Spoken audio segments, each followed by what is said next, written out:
은혜 받으실 하나님 말씀 마태복음 21장 1절부터 17절까지 말씀입니다. 제가 공독을 하겠습니다. 저희가 예루살렘에 가까이 와서 감람산 벳박에 이르렀을 때 예수께서 두 제자를 보내시며 이르시되 너희 맞은편 마을로 가라. 곧 매인 나귀와 나귀 새끼가 함께 있는 것을 보리니 풀어 내게로 끌고 오너라. 만일 누가 무슨 말을 하거든 주가 쓰시겠다 하라. 그리하면 즉시 보내리라 하시니 이는 선지자가 하신 말씀을 이루려 하심이라. 일러스되 시온 딸에게 이르기를 내 왕이 내게 임하나니 그는 겸손하여 나귀 곧 멍에 매는 짐승의 새끼를 탔도다 하라 하였느니라. 제자들이 가서 예수의 명하신 대로 하여 나귀와 나귀 새끼를 끌고 와서 자기들의 겉옷을 그 위에 얹으매 예수께서 그 위에 타시니 무리의 대부분은 그 겉옷을 길에 펴며 다른 이는 나무가지를 베어 길에 펴고 앞에서 가고 뒤에서 따르는 무리가 소리질러 가로되 호산나 다윗의 자손이여 찬송하리로다. 주의 이름으로 오시는 이여 가장 높은 곳에서 호산나 하더라.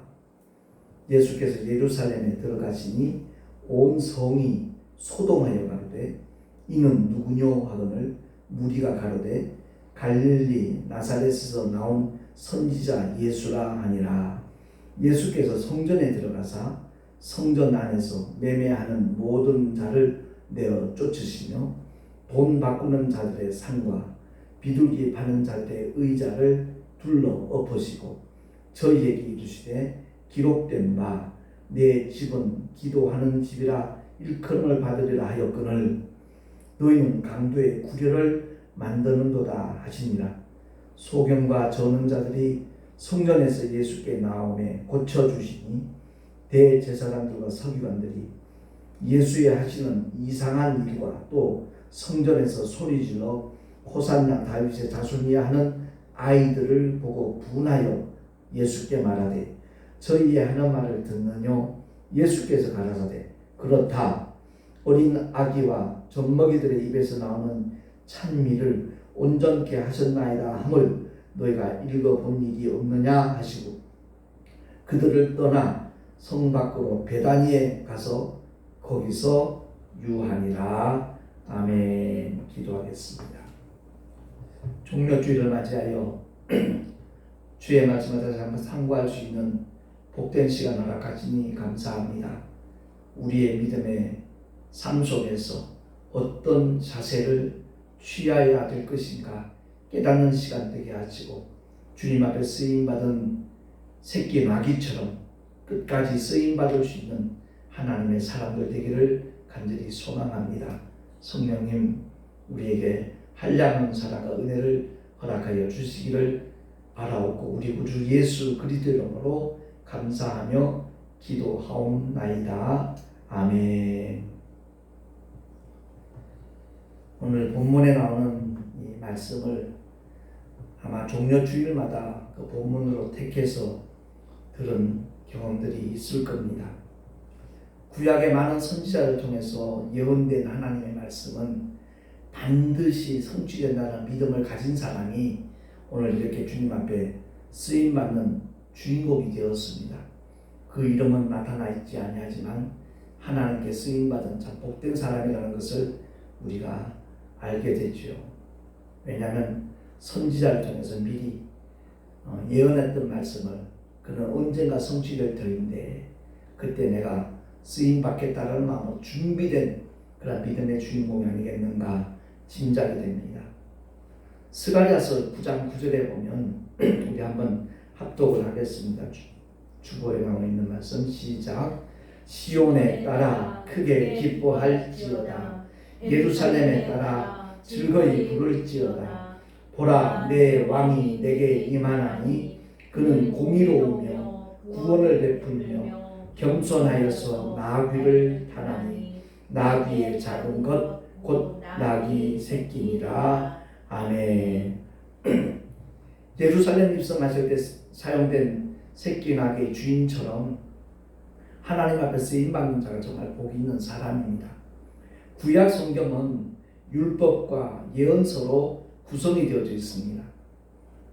선악과를 따먹는 그 사건을 모세는 본 적이 없잖아요. 창세기를 통해서 그가 선언하는 메시지는 다름이 아니라 첫 번째 영적 존재가 아담이라는 사실, 그리고 그 아내를 통해서 선악과를 먹음으로 말미암아 죄가 인류에 들어왔다는 그 사실을 선포하는 겁니다. 달리 바꿔 말하면 영원한 절망 속에 빠진 인간이 되었다는 것을 선언함과 동시에 뱀의 후손과 여자의 후손에 대한 그 예언을 통해서 신학적으로는 그것을 원시복음이라고 그러죠. 최초의 복음이죠. 그 여자의 후손은 뱀의 머리를 상하게 하는 것이고, 뱀의 후손은 여자의 후손의 발꿈치를 상하게 한다는 그 예언은 바로 예수 그리스도의 십자가를 통해서 이미 성취가 되었습니다. 마귀는 자기가 이겼다고 생각했을지 모르죠. 바리새인들과 서기관들, 대제사장들을 통해서 그들을 선동해서 예수를 십자가에 못 박는 그 일을 꾸몄으니까요. 그러나 그 행위는 주님의 발꿈치를 상하는 정도밖에 안 된다는 것이죠. 반면 여자의 후손 예수는 십자가의 죽으심과 부활을 통해서 그 옛뱀의 머리를 완전히 상하게 만든 것이죠. 박살냈다는 얘기입니다. 다른 말로 바꿔 말하면 마귀의 모든 일을 진멸했다라는 사실입니다. 이 말씀을 잘 알아듣지 못하면 마귀를 끝냈다라고 생각하는 분들이 많이 있습니다. 영원한 불못에 던지기로 이미 정죄되었다는 그런 의미입니다. 주님이 바로 십자가를 통해서 마귀를 심판하셨다는 이 말씀은 언젠가 세상 마지막 날 영원히 꺼지지 않는 불못에 던지게 되는 그 집행만 남아있을 따름입니다. 어쨌든 모세 오경을 통해서 선악과 사건과 여자의 후손에 대한 그 약속대로 주님은 이미 구약의 모든 예언들을 성취하셨습니다. 그래서 수많은 선지자들이 구약 시대에 오실 메시아를 사모하고 바라보고 의지했습니다. 그러니까 수많은 선지자들이 글을 남겼지만 구약 전체가 한마디로 예수를 말하는 겁니다.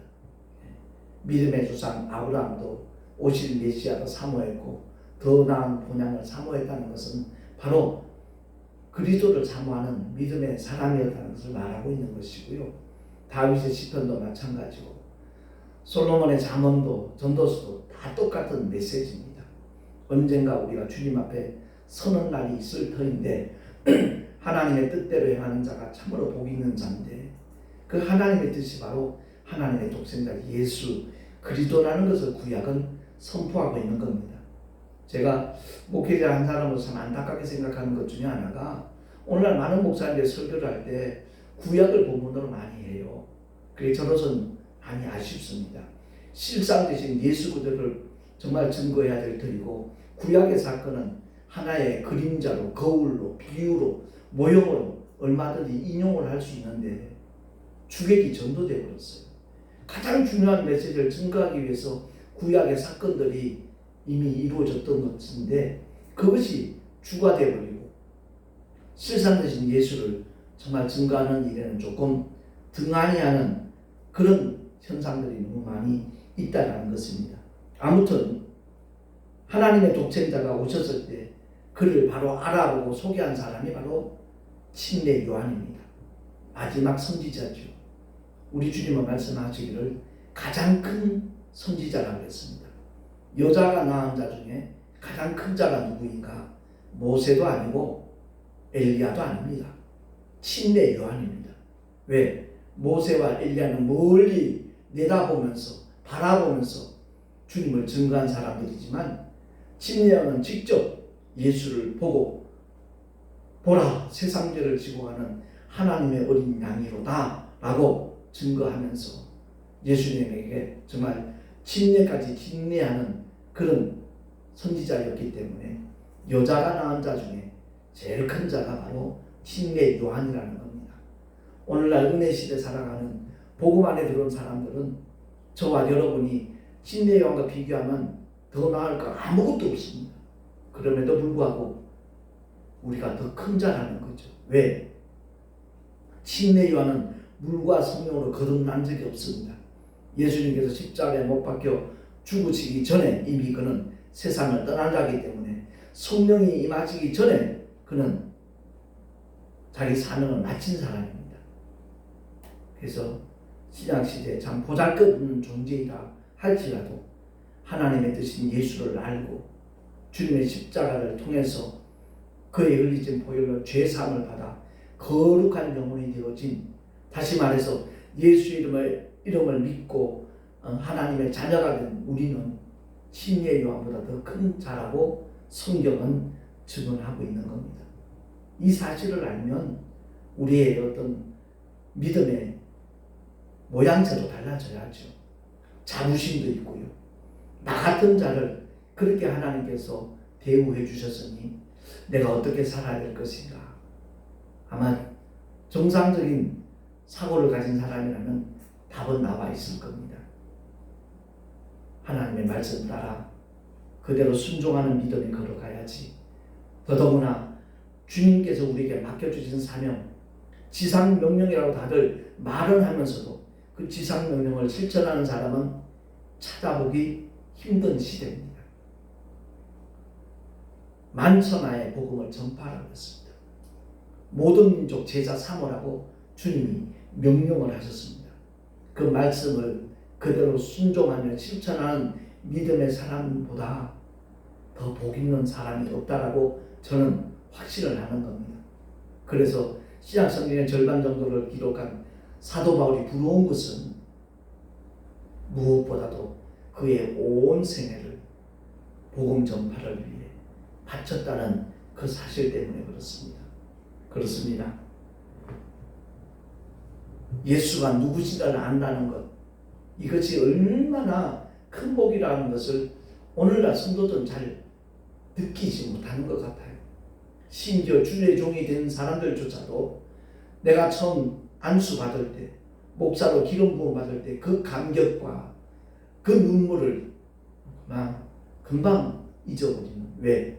목회 현장에 닥치는 어려움 때문에, 현실적인 문제 때문에 놓쳐버리는 그런 안타까운 일들이 우리 주변에 너무 많이 일어나고 있는 겁니다. 시몬 베드로를 향하여 주님이 복되다라고 말씀하신 게 뭐죠? 세상 사람들이 예수를 잘못 봤어요. 그때 너희는 그럼 나를 누구라 하느냐 했을 때 주는 그리스도시요 살아계신 하나님의 아들이시니라고 베드로가 고백했거든요. 그때 주님이 바요나 시몬아 내가 복이 있도다. 이를 알게 하려는 혈육이 아니다. 하늘에 계신 내 아버지께서 천부께서 알게 하셨다. 그러니까 예수가 누군가를 안다는 이것보다 더 큰 복이 없다는 것을 우리 모두가 깨달을 수 있기를 예수 이름으로 축원합니다. 예수가 누구인가를 알았어요. 내가 죽어야 할 자리, 내가 받아야 할 형벌을 대신 주님이 받아주셨고 우리의 모든 죄를 처리하시고 하나님의 거룩한 아들과 딸이 되도록 하나님의 자녀되는 권세까지 허락하셨고 그것을 보증하기 위해서 오순절날 보혜사 성령 하나님이 오셔서 지금까지 믿는 자 속에서 일하시는 그 성령을 보내주셨는데 어디를 가든지 무엇을 하든지 주님이 내 안에 계시다는 사실만 기억을 한다면 우리의 생활이 분명히 방향도 목적도 달라질 줄도 저는 확신합니다. 우리가 그 믿음의 길을 함께 걸어가자고 주일마다 말씀을 전하는 것이고요. 사람으로 태어나서 사람으로 살지만 자기가 누군지 모르는 인간의 정체성을 확실히 모르는 사람들이 너무나 많이 있기 때문에 제가 열방교회 말씀 특강을 저도 최근에 3편을 이렇게 강의를 했습니다만은 오늘도 한 번 더 그 시간을 가질 겁니다만 내가 누군지를 알아야 돼요. 영원한 나, 영혼을 위해 살 것인지 언젠가 한숨에 흘고 돌아가고 말 흙덩어리, 이 육신을 위해 살 것인지 대다수의 사람들이 현실의 문제 때문에 육신을 위해서 살려고 안간힘을 쓰고 있거든요. 다 이거 속고 있다라는 명백한 증거인데도 깨닫지조차 모르고 있습니다. 그래서 그것이 가장 안타깝고요. 예수가 그리스도임을 아는 것은 그야말로 하나님의 은혜고요. 영원한 복이라는 것을 우리가 기억하기를 소망합니다. 여기서 쓰임받은 새끼나무의 모습을 보자고요. 저는 우리 한국교회 현실을 이렇게 쳐다보면서 안타까운 문제 하나가 뭔가 하면 소위 목회 성공했다는 분들, 구약의 발람 선지자가 발락 임금이 유혹하는 그 유혹 때문에 하나님의 뜻이 아닌 줄 뻔히 알면서도 그 탐욕을 향하여 쫓아가다가 어떻게 했습니까? 나귀한테 책망을 듣습니다. 그와 마찬가지로 오늘날 나귀에게 책망받을 그런 목회자들도 너무나 많이 있다는 사실입니다. 만약에 군중들이 환호를 합니다. 겉옷을 벗어서 길가에 깔고 감람나무 가지를 꺾어서 호산나 찬송하려다 주의 이름으로 오시는 이여 막 환호했을 때 이 나귀가 자기를 찬양하는 줄 알고 자기를 환영하는 줄 알고 흥분해하고 만약 앞발을 번쩍 들고 날뛰었다고 하십시다. 주님은 아마 낙마하셨겠죠. 오늘날 그런 현상들이 너무나 많이 벌어지고 있다는 겁니다. 저도 한때는 큰 교회 목사님들 무조건 존경했습니다. 무조건 부러워했습니다. 나중에 주님이 깨닫게 하셨기에 너무나 감사하고요. 심지어 요즘 유튜브에 정말 민망할 정도의 신랄한 비판들도 있잖아요.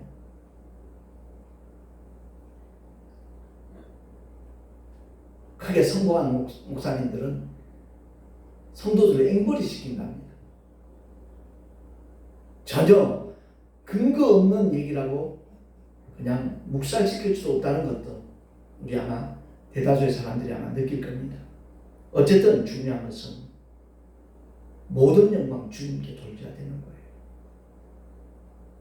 침례 요한의 고백처럼 그는 흥하여야 하겠고 나는 쇠하여야 하리라 그랬거든요. 침례 요한의 제자들이 와서 침례 요한보다 예수님이 더 인기 있다는 것을 보고했을 때 시기심 생길 수 있겠죠. 만약 그랬다면 그 사람은 하나님의 사람이 아니고요. 가장 큰 선지자도 될 수 없었을 것이고 주님이 칭찬하실 만한 여자가 낳은 자 중에 가장 큰 자라고 인정받지도 못했을 겁니다. 근데 진리한 제자들이 이렇게 와서 보고했을 때 그는 흥하여야 하겠고 나는 쇠하여야 하리라. 자기는 예수가 누구신가를 참빛 되신 그분이 누구신가를 증거하러 온 사람일 뿐이지 자기는 빛이 아니라고 얘기했습니다. 그렇습니다. 오늘날 우리 믿음의 사람들 목회자뿐만 아닙니다. 신앙생활 열심히 해서 막 성공한 사람들 그들이 만약 교만한 자리에 올라갔다면 그들 역시도 새끼 나기보다 훨씬 못한 존재라는 것을 아마 깨달아야 될 것입니다. 오늘날 주의 종으로 부르심을 받은 자 중에는 정말 하나님께 올려야 될 영광과 성도들의 그 모든 존경과 환호를 자기의 것으로 취하여 버리는 그런 현상들이 적잖아 많이 있습니다. 물론 큰 교회를 심무하면서도 누구나 다 인정하고 존경할 만한 훌륭한 목사님들도 많이 있지요. 그런 분들은 예외고요. 오직 성공을 위해서 기독교 신앙이라는 것을 통해서 자기 성취를 하는 사람들, 자아 성취를 위하여 모든 것을 올인하는 사람들은 저는 그렇습니다. 그들이 볼 때는 택시 운전하며 목회하는 내가 불쌍할지 모르지만 저는 오히려 그 영혼들이 너무나 딱하고 불쌍하다고 느끼고 있거든요. 아무튼 우리는 저 천국에 입성하는 그 순간까지 주님을 등에 태우고 끝까지 겸손히 주님만을 모시고 가야 될 사람인 줄로 믿습니다. 이것을 깨닫는 사람이 복 있는 사람이죠. 지혜 있는 믿음의 주인공이겠고요. 제가 굉장히 존경하던 유명한 목사님, 부흥사님 한 분이 있습니다. 그분의 말로가 조금 마음을 안타깝게 만들었습니다만은 60년대 정말 유명한 그리고 훌륭한 부흥사로 쓰임받은 목사님입니다.